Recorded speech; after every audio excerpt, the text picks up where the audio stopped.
a haidar nasibi na zuwa haka. wallahi ka san yanzu aiki baya barin mu saboda kai kawo da muke kai na ba na dawo daga aiki ne mun kwana ne ma ba ma kasa. Allah sarki, na ji an ce kai wannan wakan nan da zaka ji ana sauka lafiya to abin ya dan shiga rudani ma mutane shine nake so ko zaka dan iya dan nuna mu wata alama na cewa kai ne kai wakan. Za a baka full address ake cewa ko ne yawwa magana waka sauka lafiya ne saboda ba wai jin mutane sun fara a dan in kara tallata wakan ne gaskiya ne zan ma da baki na dan ka saurara kai magana su ba damu. kin kasa fahimtar yare da nake ji ki mai da alfarma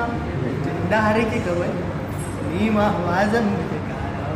a gaskiya ne duk da dai ban sa kan ba amma na ji ka tsokalo